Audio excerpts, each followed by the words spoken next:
স্ক্রিনে যে ব্যক্তিটিকে দেখতে পাচ্ছেন তিনি বিয়ে করেছিলেন তার রাইস কুকারকে। আর এই যে রাইস কুকারটা দেখতে পাচ্ছেন এটা তার বউ, বিয়ে করা বউ। এই ব্যক্তির নাম হচ্ছে আনাম এবং তার বাড়ি হচ্ছে ইন্দোনেশিয়া। হঠাৎ করে তিনি তার রাইস কুকারের প্রেমে পড়ে যান এবং ধীরে ধীরে ভালোবাসা বাড়তে থাকে। এরপর তিনি সেই রাইস কুকারকে বিয়েও করে নেন। আর মজার ব্যাপার হলো তার বিয়েটা আইনিভাবে হয়েছিল। এরপর তিনি তার বউকে নিয়ে ছবি তোলেন, ফটোশ্যুট করেন এবং সেগুলো ফেসবুকে আপলোডও করেন। কিন্তু দুঃখের ব্যাপার হলো এরকম সুন্দর সুখের সংসারও কিছুদিন পর ভেঙে যায়। বিয়ের 3 দিন পর তিনি তার প্রিয়তমা স্ত্রী রাইস কুকারকে ডিভোর্স দেন। কোন উদ্দেশ্যে তিনি তার রাইস কুকারকে বিয়ে করেছিলেন সেটা তিনি নিজেই ভালো জানেন। বিয়ের পর 3 দিন বেচারা রাইস কুকার কতই না অত্যাচার সহ্য করছে। ভারতের গুজরাটের এই তরুণী আবার কোনো অংশে কম নয়। তিনি কিছুদিন আগে নিজেই নিজেকে বিয়ে করেন, তাও আবার সেই বিয়ে হয়েছিল উৎসবমুখর পরিবেশে। রাইস কুকারকে বিয়ে করা ব্যক্তিটির ঘটনা কোনোভাবে মেনে নেওয়া যায়, কারণ তার বিয়েতে অপরপক্ষে পাত্রী হিসেবে কিছু একটা ছিল। কিন্তু এই মহিলার কোনো পাত্রই নাই, নিজেই নিজেকে কি মনে করে বিয়ে করেছিলেন সেটা তিনি নিজেই ভালো জানেন। এই ব্যক্তিটি আবার এনাদের থেকে ব্যতিক্রম, তিনি গোসল করেন না 51 বছর।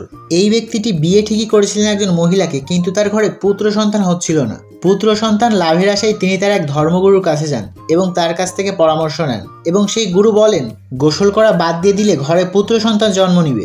সেই কথা অনুযায়ী তিনি 1974 সাল থেকে গোসল করা বন্ধ করে দেন এবং আজ পর্যন্ত 51 বছর হয়ে গেছে, এখনও তিনি গোসল করেন নাই। তবে মজার ব্যাপার হলো এই 51 বছরে তার ঘরে কোনো পুত্র সন্তান জন্মলাভ করে নাই, বরং এতদিনে 7 মেয়ের বাবা হয়েছেন তিনি। আমার কষ্ট হচ্ছে এই মহিলার জন্য। বেচারি এতদিন এই গোসল না করা ব্যক্তির সঙ্গে থেকে কতই না কষ্ট সহ্য করেছে, আর যে জিনিসের জন্য এত কষ্ট করলো সে জিনিসটাও তো পেল না। এখন যে মেয়েটিকে দেখতে পারতেছেন তিনি একটু বেশি চালাক। 26 বছর বয়সে তিনি এই 90 বছর বয়সী বিলিয়নিয়ারকে বিয়ে করেন। মেয়েটি ভেবেছিল কিছুদিন পর লোকটি মারা গেলে তার সকল সম্পত্তি সে একাই ভোগ করবে, এরপর সে কোনো একটা ইয়াং ছেলেকে বিয়ে করবে।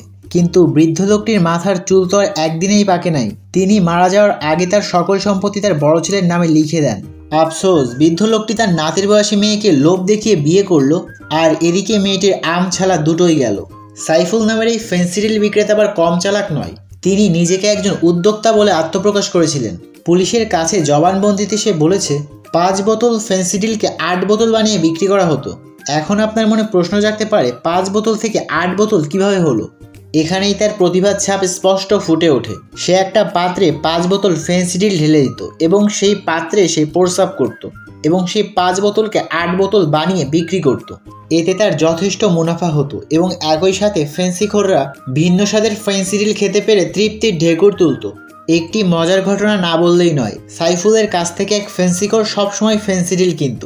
সেই ফেন্সিখোর একবার ঢাকায় বেড়াতে যায় এবং ঢাকায় গিয়ে ঢাকার ফেন্সিডিল খায় এবং গ্রামে এসে সে সবাইকে বলে বেড়ায় ঢাকার ফেন্সিডিলের ঝাঁজ কম, তার থেকে সাইফুলের ফেন্সিডিলই ভালো, অনেক বেশি ঝাঁজ। এমন প্রতিভাবান উদ্যোক্তা সাইফুলকে কেন যে পুলিশ আটকে রেখেছে, এই ঘটনা ফাঁস হওয়ার পর ফেন্সিখোররা তাদের সুস্বাস্থ্য নষ্টের অপচেষ্টাকারী সাইফুলের বিরুদ্ধে মামলা করেন এবং তীব্র নিন্দা প্রকাশ করেন। তো এরই প্রেক্ষিতে আমি দুঃখ ভরা হৃদয় নিয়ে ভিডিওটি শেষ করতেছি, কারণ আমরা একজন সফল উদ্যোক্তাকে হারিয়ে ফেললাম।